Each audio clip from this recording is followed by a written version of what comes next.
어떤 점 궁금하실까요? 저 지금 홍대역에 있는 풍림 네. 1차 아파트하고 네. 가천대역에 있는 두산 2부 아파트 두 개 고민하고 있어요, 매매로. 네. 네, 지금 남편 직장이 양재동이어서 네. 지금 지역이 조금 다르긴 한데 둘 중에 어디를 매매할지 고민이 돼서요. 알겠습니다. 연락 잘 주셨고요. 인사부터 나눠볼게요.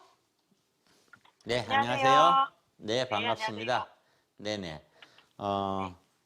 너무나 지금 동떨어져 있는 지역이라서 네. 제가 이런 조언을 좀 드릴게요.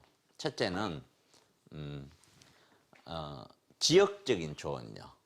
지역은 네. 무슨 이야기냐면은 서울과 비서울, 서울과 서울이 아닌 지역은 확실히 이거는 차이가 납니다. 부동산이요. 그 다음에 두 번째는 그 물건에 대한 물건의 가치, 여기에 대해서도 확실히 차이가 납니다. 이 두 가지 물건은 두 가지 다 어떤 생각을 가지고 움직여야 되는 물건인데, 문제는 자, 이 가천대 쪽에 있는 두산 이브를 본다면은 얘는 성남에 있으면서 가천대 여기에서 이게 언덕입니다. 언덕. 그 길이. 네네. 언덕길로 약 10분입니다. 서울시 안에서도 여기에서 10분 이상씩 가면은 그 전 역세권에 있는 아파트하고 가격이 다릅니다. 그러니까 네. 이 물건 하나만 보더라도 이거는 그렇게 제가 추천할 물건이 못 돼요. 이거는요. 그다음에 이게 네네네. 하나가 있고, 그다음에 그러면 홍은동은 어떻게 되느냐면은 홍은동에 있는 그 풍림 1차 같은 경우에는 시간이 이제 어느 정도, 얘는 규모도 이제 작습니다. 세대수도 작고요. 지금 이거 두 개를 본 이유는 지금 우리 시청자분님이 얘 두 개가 그나마 본인들이 갖고 계시는 돈하고 어느 정도 맞는 것 같아요. 네, 맞아요. 제가 봤을 때는 그런 것 같아요. 이게 네, 둘이가 네. 조금 비슷한데 얘는 그렇게 맞는 이유를 아셔야 돼요. 지금 사시는 데가 어디시죠? 지금 대구에 살고 있고 이제 서울로 올라가야 하는 상황이에요. 아, 그렇군요. 자, 네네. 대구의 어느 동에 사세요? 대구 달성군 현풍읍이요. 아, 현평에 사시군요. 네, 자, 네. 현풍이라는 데는 옛날에는 그건 대구가 아니었었어요. 네, 지금 그 상인동 쪽 그쪽도 대구가 아니었거든요. 아, 수성구 쪽 있잖아요. 네, 네, 네. 수성구 쪽 지금 중심부에 있는 가격하고 지금 상인동이나 지금 있는 현풍 쪽 가격하고는 너무나 틀리죠. 네, 네. 예, 그거를 이해를 하시면은 조금 이해를 하실 거예요. 그다음에 똑같은 수성구 내에서도 가격이 높은 게 있고 그렇지 못한 게 있을 거예요. 네, 네. 예, 홍원동 같은 경우가 바로 재건축이 되고 재건축을 하면 아주 좋아지고 곧 사업성이 좋고 세대수도 많고 이러면은 지금 현재 이 가격에 머물러 있질 않아요. 그렇지 않기 때문에 이 가격에 머물러 있는 거예요. 네, 그래서 네, 네. 둘 다 구입을 돈에 맞춰서 구입하기에는 사실 제 입장에서는 좀 연령대가 어떻게 되세요? 저 30대 중반이요. 30대 중반이라면 저라면은요.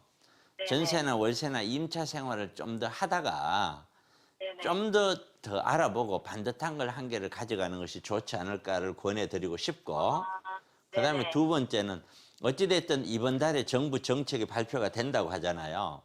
네, 네. 대구에 있었을 때와 서울에 올라오면 이 정부 정책이 아주 하루하루가 피부적으로 확확 와닿을 거예요. 네.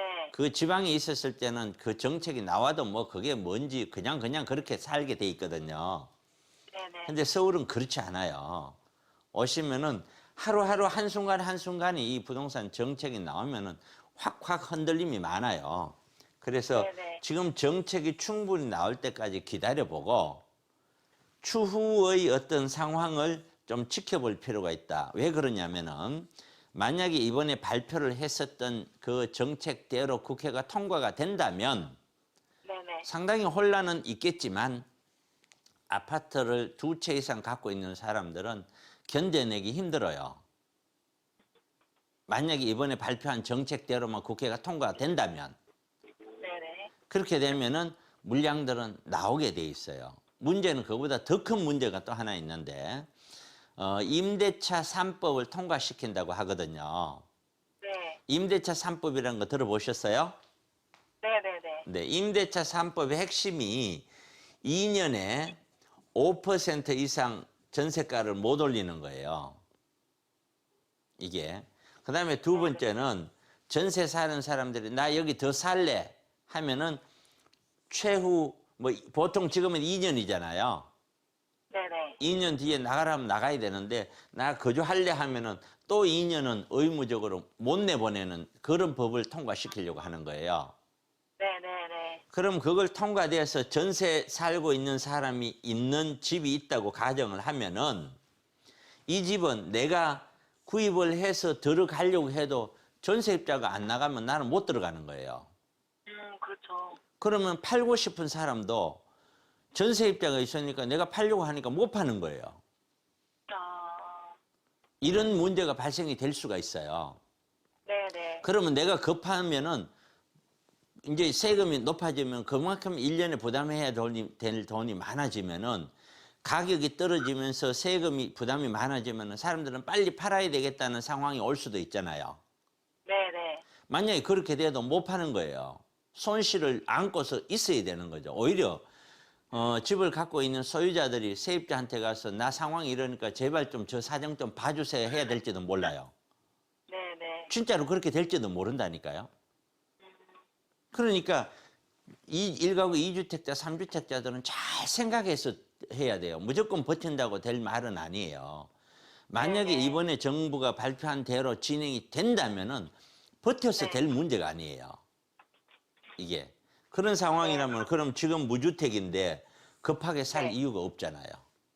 그렇죠. 그렇죠. 네. 네, 그러니까 네, 제가 그러네요. 최종적인 거는 둘 다 물건을 제가 추천할 만한 거는 못 되고 좀 충분히 좀 네네. 기다렸다가 가도 늦지 않지 않느냐. 아, 네, 네네. 거기까지 제 의견 드릴게요. 네, 네, 감사합니다. 고맙습니다.